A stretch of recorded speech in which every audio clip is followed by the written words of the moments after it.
This is Lark installing Mustang II suspension, part 5. Okay, we got the subframe welded on last week, and as you can see, it's all plated in.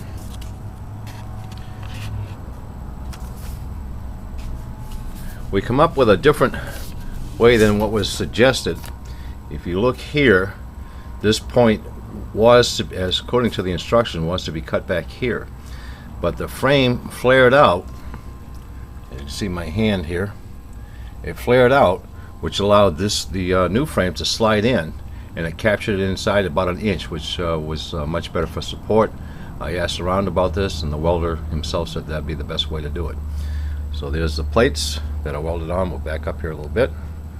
There's the plates right here.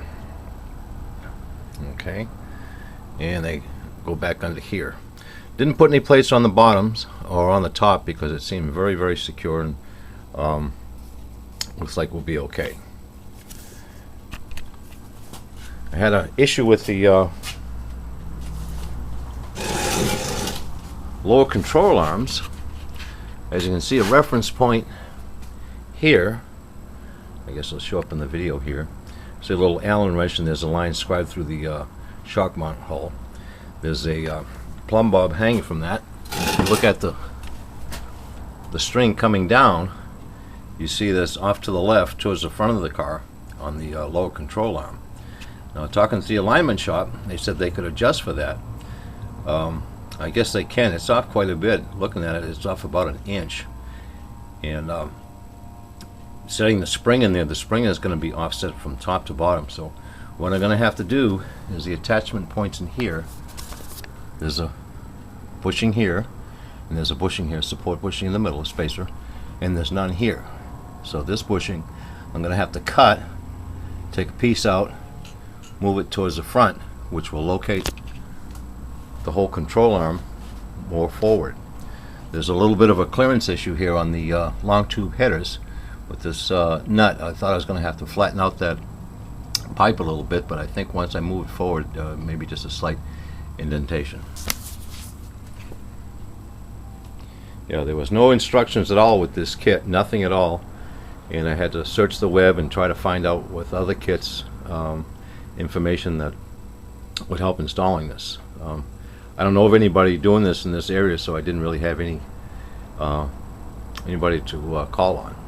But anyways, it's all nice and square. As you can see from the other video, the wooden support that I made for the front, that really worked out well. That really worked out excellent. And the whole thing is, if you measure it, it's within a 16th of an inch any direction, so I think we got it.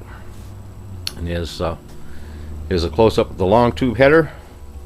Now we got plenty of room. The old Ross steering box is long gone, so that's not a factor anymore. Right here is the steering column opening, the mount opening. The new steering column is going to be low, and it's going to end here. And turning this around this way, there's the end of the rack and pinion.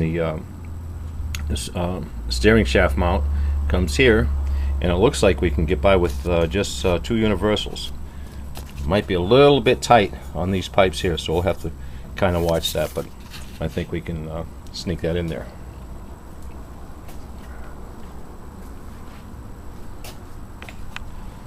I did place the engine a little lower. I could have gone down another inch, but I placed it about a ½ inch lower. When the engine's in the car with the hood down, the blower, of course, sits on top, and you have those 2 intake pipes on each side, and it just cleared the hood. Actually, to rub on a little bit, so dropping it about a ½ inch or so will give me the clearance that I needed. Here's the passenger side. As you can see, we got plenty of room for the long tube header, so everything's working out pretty well. Our challenge is going to be putting these springs in. These are a move out a little bit here. I chose a 425 pounds per inch deflection. Springs about the heaviest that they make. The car is kind of heavy. It was 3380, and I think I've added some weight to this thing, so it's going to come in around 3500, which is pretty heavy for a small car. But anyway, getting these in are going to be a challenge.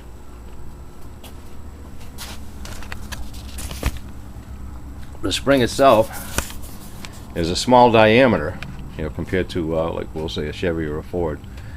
And getting the spring compressor in here, that's going to be a challenge. The outside, I have both compressors. I have the outside type and the inside type, and neither one of them going to work. So I think I'm going to have to somehow use the compressor through the lower A-arm, attach the compressor to the bottom part of the lower A-arm right here with a bar going across, and then actually compressing it to the A-arm.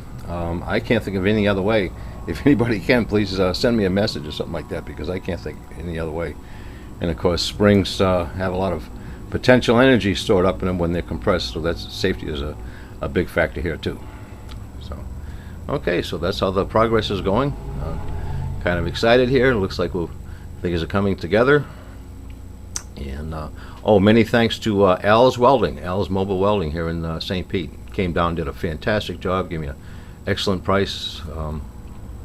Gonna have him do some more touch-up welding here in the future. Oh, and thanks to Southwest Rod and Custom. Here's the motor mounts. The close up here. He calls these a butterfly mount. It's like two wings in a butterfly that are almost folded, and worked out real well. The engine is sitting on them right now, all the weight's on them, and it wasn't too hard to fabricate. Did it in a few hours. Here's the driver's side, and here's the passenger side. So that wasn't too bad. Kind of mocked it up best way I could, and then tacked it in place. And actually, I did tack each plate that's in here to the center part. The center part has a